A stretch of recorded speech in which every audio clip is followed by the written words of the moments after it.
Hey folks, Russ Bailey here. Welcome to another edition of BrushPile Fishing the Podcast. We're coming to you live again from the waters of Blue Marsh Lake in eastern Pennsylvania, and I mean eastern Pennsylvania. We've got a great guest in store today. We actually taped a show with him yesterday, Mitch Metcalf. Mitch, how we doing? Good, how are you? Good. Hey Mitch, I'll tell you what, we're going to break for a second. When we come back, you want to tell the folks a little bit about this lake? Absolutely, I would love to. All right, stay tuned folks, we'll be right back. All right, folks, welcome back. As I said in the opening, we are at Blue Marsh Lake in eastern Pennsylvania. And Mitch, you and I had talked before the show, and I was honest with you, I had never heard of Blue Marsh Lake.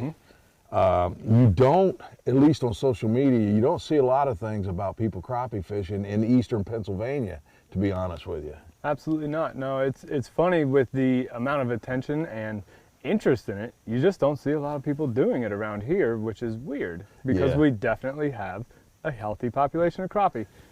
And a lot of lakes around here do too. Not just this one, but this one definitely is special. Well, and you know, yesterday I got to witness that, and I'll give you a little background on yesterday's show.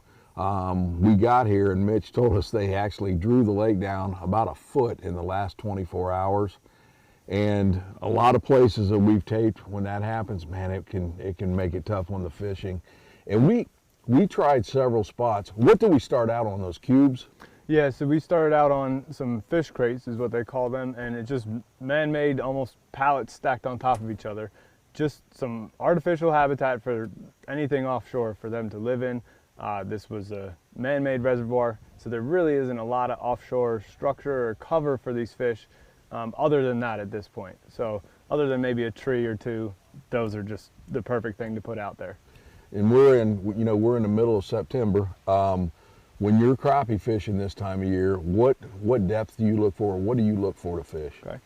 So while I'm fishing for crappie, I'm mostly looking for, deep current, something with some trees that stick out over it. It's going to position those fish in hopefully more of a feeding type of mode while they're actually hanging out in that current zone.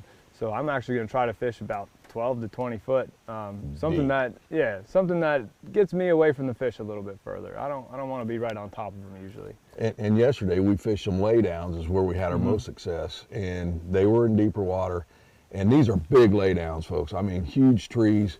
And yesterday, those fish were about as tight to those trees as they could get. Absolutely, and that is part of the conditions of the day. You sort of have to figure those little things out, chip away at those details. If you have to put your jig right on top of that tree trunk, you may have to do that. They may not come flying out of the tree for it, even if there's 150 in there. Which we saw. Yeah. The other thing, folks, so I love using plastics, and I tried every style of crappie magnet I had in the box. You would get a little tick, but they absolutely would not take that. You were using the Popeye jig, and when I say small, it's a small hair jig made by Crappie Magnet. You started popping a couple, and I stayed stubborn for a little bit, and could not get one on plastic. As soon as I made that change to the Popeye, it made all the difference. And folks, we're talking, like Mitch said, anywhere from 15 to 20 foot of water, with a small 1/16, and I mean small hair jig. If you've never seen a Popeye jig, we'll probably have one on display here for you. But if I've ever seen a bait make all the difference in the world, it did yesterday. Something about that. Actually, Corey Thomas always speaks very highly of that as well on Dale Hollow. And this fish is very similarly, I think, and the fish are just as pressured, but man, they really like that small presentation for some reason. They did yesterday. They really do. So something I rely on pretty much every day if I'm looking for crappie, that's for sure. Now, we caught all black crappie yesterday. Is there a population of white crappie here? There is a population of white crappie.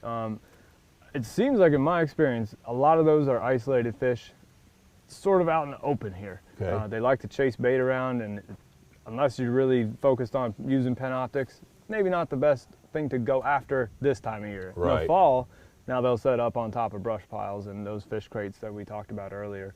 But oftentimes it's one good one, and he's just sitting there ready to go. Yeah. Well, now yesterday, the other thing is, you said that this is a drawdown lake, so when will they start drawing out for winter pool? Usually about mid-October they'll start bringing it down. They only drop it 5 feet, and they keep it very consistent throughout the entire winter. Does that push those fish where you know? It definitely concentrates fish. Yeah. So if there is a tree along the shoreline, they're all going to be out in the branches of it. They're not going to be up on the bank at all. They're going to be way down out away from the bank for sure. And also, I'm going to throw this in here, but I don't want you guys to hold it against me, but you're mainly a bass guide. For sure. So you do offer the bass guide service, and there's largemouth and smallies in here. Yep, definitely. We actually caught both yesterday when we was crappie fishing. That's right. So if someone wanted to reach you and book a trip, what's the easiest way?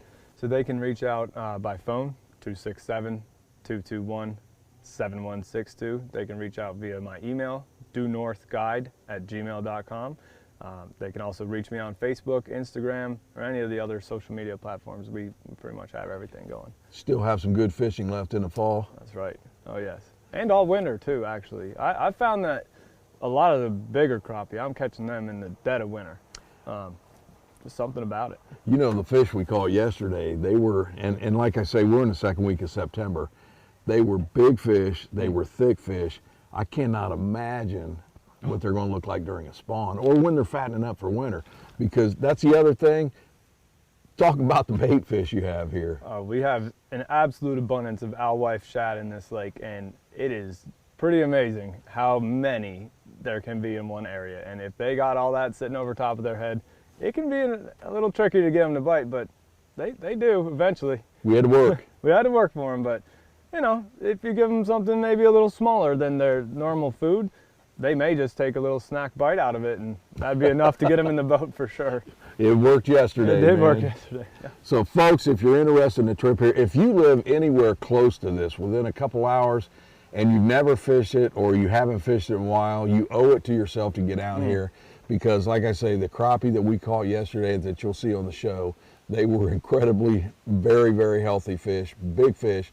I think the one was pushing right at 2 pounds. Absolutely. A lot of pound, a quarter pound and a half yesterday. So if you live anywhere close, you're thinking about a lake to try, get down here to Blue Marsh Lake. The other thing is it's absolutely beautiful here in this area. So Mitch, appreciate you joining us, man. Very nice to have you. Thank you, buddy. Well, folks, that's all for this podcast. I hope you enjoyed it. Stay tuned. We'll be back again with BrushPile Fishing, the podcast.